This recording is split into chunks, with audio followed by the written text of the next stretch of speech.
Palihog, lingias ang inyong mga tapad, kunya pangutan adayon, katulgon pa ka?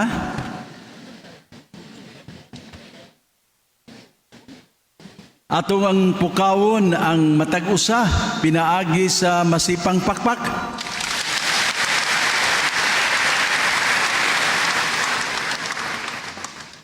Una ra may lisod ani, kadugayan, maanad na matag sayo. Diba?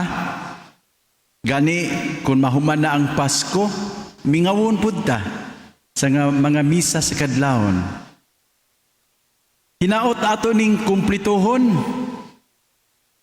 Ato ning kumplituhon, dili aron ihatag sa Dios ang atong gipangayo, kundili tungod kay gihigugma nato siya. Amen?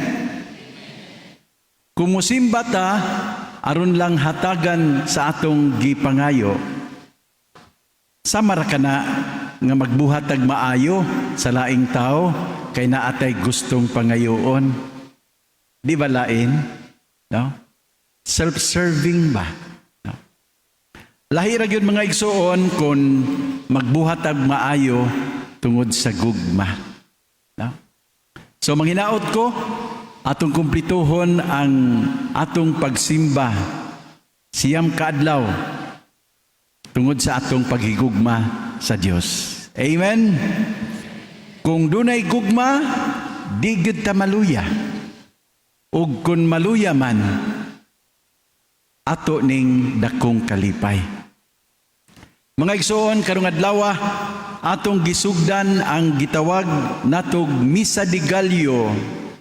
Misa sa sunoy, kanang galyo, sunoy.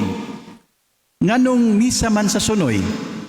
Kinitungod kay ang maong misa sa ulugon sa sayong kadlawon. Kanusa, mutuktugaok ang mga sunoy. Siyam kakadlawon nga kita magmisa o musimba, mao nang gitawag siyag nobinaryo. Kay nuibi man kaadlaw. Ang atong pagsimba, pagpangandam sa Pasko sa pagkatao sa atong Ginoo. Tawgon sab nato og Aguinaldo Mass. Misa di Aguinaldo. Ngano man, ang Aguinaldo mao ang kahon, kanang kahon sa regalo. Kining mga misa sa regaluhay, misa sa paghinatagay. Kinsa man ang unang mihatag og regalo? Way lain kundili ang Dios, no? Unsa may ang gihatag kanato, ang iyang kaugalingon, nagpakatawo siya tungod sa iyang gugma para kanato. Mga igsoon, tungod sa Pasko, nakasabuta sa kabililhon, sa paghinatagay og mga gasa. Ang gasa, bililhon kung kini ubanan sa gugma. Kung way gugma, ang gasa, way bili, bisan pag-unsa kini kadako. Bisan pag-unsa kini kamahal og presyo. Abi ninyo mga igsoon, ang Misa de Gallo, proudly Pilipino. Ato ra gyud ni, wala ni sa ubang nasod, wala pud ni sa ubang kultura. Kung doon na may maghimo ani sa laing mga nasod, kana tungod kay naay mga Pilipino nga nagpasiugda. Okay? Gitagaan ta ni og special privilege from the Vatican, no? Pribilehiyo ni para la sa mga Pilipino, special gyud. Ngano? Tanawa, sa mga misa sa Adbiento, dili una ipakanta ang Gloria. Pero tanawa karon, Misa de Gallo, kantahon ang Gloria. Excuse me.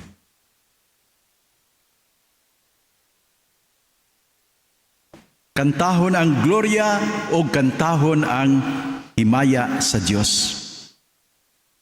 Ang mga pagampo ning Misa de Gallo, makabantay tingani mo, ipahinungod sa mahal nga birhen. Nganuman, kung doon na may usa nga labing nakasabot ug nakasinati sa kahulugan sa Pasko, ang pagpakatao sa Dios, kiniwalay lain kundili si Maria. Ma-imagine nato mga igsoon, nga samtang nagkaduol ang iyang pagpanganak, si Maria gikulbaan, apan naghinam-hinam, nga mugawas na ang iyang anak. Nining Misa de Gallo, kita muduyog ni anang balaanong kahinam sa pagpahimugso sa atong manunubos, asa man, diha sa pasungan sa atong kasing-kasing. Sa unsa mang mga paagiha angay nato paabuton ang Ginoo. Mag-wait ta. Paabot man. So wait. W-A-I-T. Ang unang letra sa wait, W. Worship. Musimba. Sa unang pagbasa, ang Diyos nagingon, dalhon ko ang katawhan sa akong bukid, ug lipayon ko sila diha sa akong balay alampuanan. Isaiah 56 verse 7. Diha sa simbahan, nga mao ang balay alampuanan, ang mga tao makasinati ug kalinaw. Kaupayan sa mga suliran, kagaan sa pagbati, ug kalipay diri sa sulod. Sa unsang paagi, pinaagi sa pag-ampo nga tinud-anay. So worship, pagsimba. Unsa man ang labing importanteng matang sa pag-ampo, ang Santos nga Misa. Tungod kay dinhi, ang batang Jesus, ang Dios nga nagpakatao didto sa Bethlehem, madawat nato isip lawas ug dugo diya sa bayhon saustiyas nga atong gikalawat.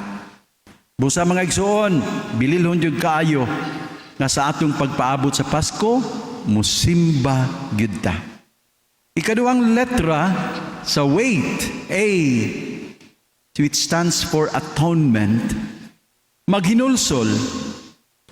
Gibalik-balik baya sa Ebanghelyo ang panawagan ni San Juan nga magbubunyag. Hinulsuli ang inyong mga sala, kay moabot na ang gingharian sa langit. Moabot na ang paghari sa Diyos.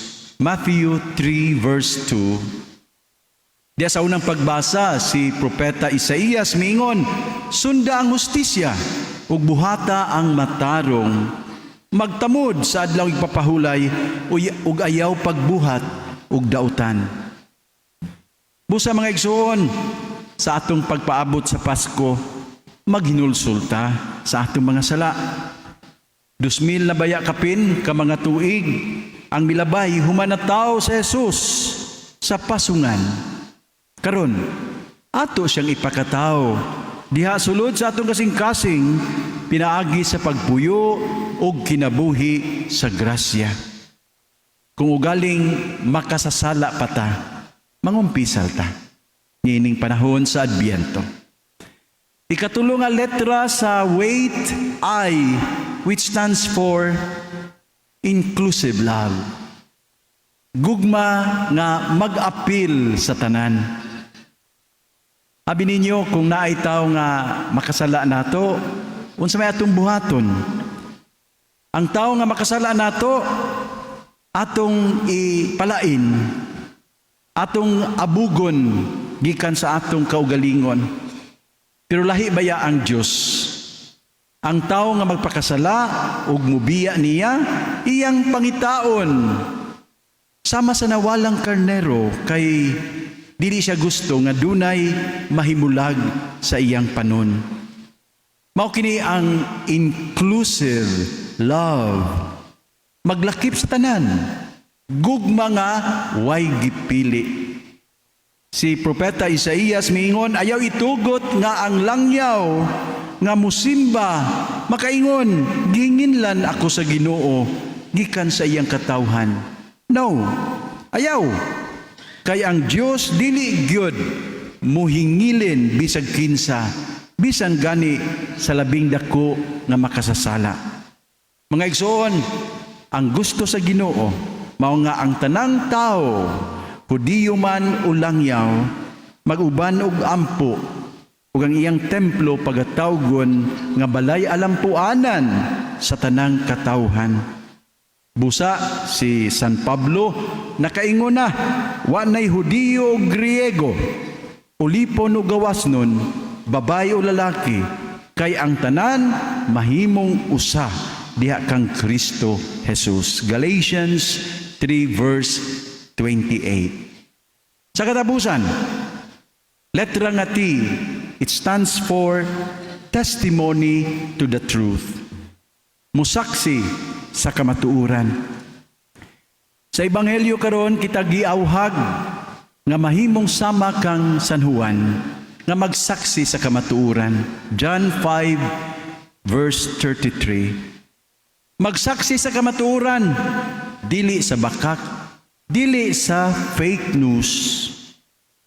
Abi ninyo ang problema nato karon, wa na ta kay balo unsay kamatuuran ug unsay tinuod. Tungod sa kadaghan sa fake news, tungod sa kadaghan sa fake news ug tungod sa kadaghan sa misinformation.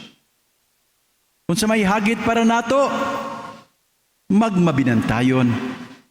Di ta magpataka-taka og forward, di ta magpataka og share. Kay daghang higayon, ang gi-share dili tinuod, fake news, bakak. Abi ninyo mga igsoon sa social media karon, kung mubarug kas kamatuoran, kung musulti kas tinuod, kontrahon ka sa daghan. Kung mubarug kas kamatuoran, kuninitan ka, kontrahon ka. Sama ni San Juan, gipunggutan og ulo tungod kay misaway sa pagpanapaw ni Herodes. Now the question is, are you ready or brave enough to witness to the truth? Diya sa Ebanghelyo, si Kristo miingon nga wa siya magkinahanglan o kamatuuran nga nagdepende sa isulti sa uban. E mao ba na atong kanunay nga gipangayo o gikinahanglan nga naay laing tao nga musaksi nga tinuod ang atong gisulti. Para ni Jesus, dili ka na ang importante. Kung sa mayang gisaligan, matud pa niya ang mga buhat nga gipabuhat kanako sa akong amahan. Mao'y magsaksi mahitungod kanako nga ako ang pinadala sa amahan. John 5 verse 34. Buhat mga igsoon, lihok nga Diyos nun. Mao'y pinaka bililhong saksi para kanato. Kung naghimot tag maayo, wa gid tay kahadlukan. Kay limpyo man ta atubangan sa Dios. Matud pa sa karaang panultihon, there is no pillow so soft as a clear conscience. So, mga igsoon, sa pagpaabot nato sa Pasko, mag-wait ta. Worship, atonement, inclusive love, and testimony to the truth.